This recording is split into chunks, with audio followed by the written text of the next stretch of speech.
문재인 대통령이 지명한 장관 후보자 7명. 이제 조만간 인사청문회가 실시될 예정입니다. 후보자들 재산이 공개가 됐는데요. 평균 26억 5천만 원으로 나타났습니다. 그야말로 일반 국민들 볼 때는 억소리가 나는 액수 아니냐라고 이야기를 할 수 있을 텐데 대부분이 부동산 부자들이 많다. 이렇게 지금 얘기가 나오고 있습니다. 부동산 부자들.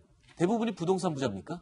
뭐 그렇게 볼 수도 있을 네. 것 같아요. 그러니까 예를 들면 재테크, 그러니까 부동산 관련은 진영 장관 같은 경우에는 뭐 부동산 아파트에서 51억 원 있는 것으로 알려지고 있고요. 네. 조동호 과학기술정보통신부 장관은 27억 6천만 원 정도, 부인까지 포함해서 건물 아파트 포함해서. 네. 그리고 박영선 장관 후보자 같은 경우에는 이제 17억 8천만 원 정도. 부동산만 제가 지금 말씀을 드리는 겁니다. 네. 또 최정호 국토교통부 장관 7억 7,200만 원 정도 이렇게 있는 거 보면 대체로 부동산을 좀 많이 갖고 있는 것으로 보여집니다. 네. 그런데 부동산을 뭐 가지고 있는 게 죄는 아닙니다만 이런 지적은 또 있어요. 조수진 부자. 네. 이 아내의 능력에 따라서 지금 가진 재산들의 액수가 확 차이가 났다. 이건 무슨 말입니까, 조수진 부자? 네, 그러니까 부인 명의로 대부분의 재산 신고가 돼 있는 거예요. 아하. 그러니까 4명이 부인 명의 나눴을 때 부인 명의로 돌려놓은 재산이 많았다는 겁니다. 아하. 그래서 지금 진영 후보자 같은 경우는 부인 명의로 51억 원인데 그 이 부인 같은 66억 재산 경우는 중에 대부분이 부인 명의로 그렇습니다. 되어 있군요. 이 부인 같은 경우는 이제 의사입니다. 아하. 그런데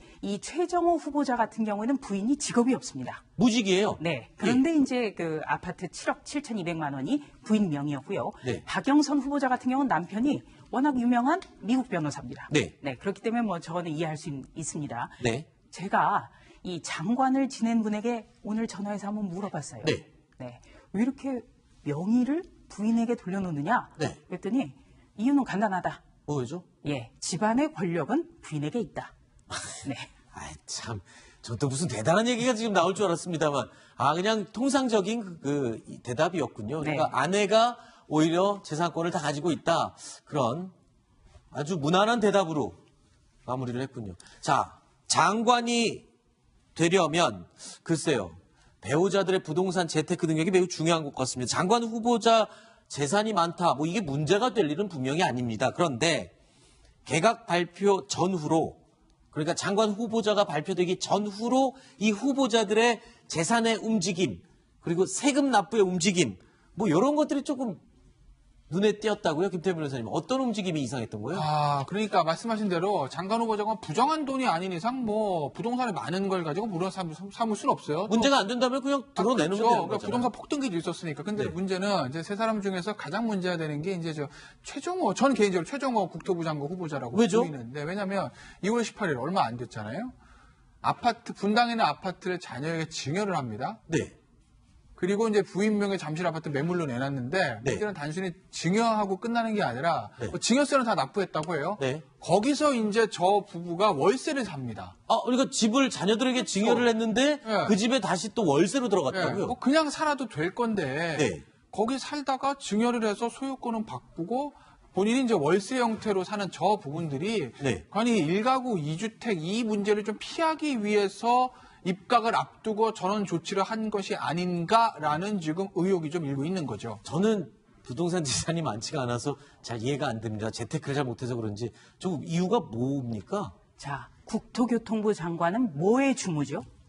주택 문제입니다. 그렇죠. 주택 문제 주무 장관이 바로 저런 걸 했어요. 네. 납득할 수 없는 일입니다. 어허. 자기가 살고 있던 집을 딸의 명의로 돌려놓고 자기가 거기에 월세 삽니다. 어떻게 보면은 증여세 회피 논란이 일 수밖에 없는 거예요. 네. 증여세는 냈다죠. 본인은 냈다고 주장을 합니다만 이거는 우리가 조사를 해봐야 되죠. 자, 지금 아파트의 분당 아파트가 25평형인데 제가 인터넷을 찾아보니까 실거래가가 8억 원 정도가 되더군요. 네, 그래서 제가 부동산 업체에도 전화를 해봤습니다. 네. 자녀에게 증여할 수 있는 한도액을 빼고 7억 5천을 과세 표준으로 했을 때 증여세는 1억 6천만 원 정도라고 합니다.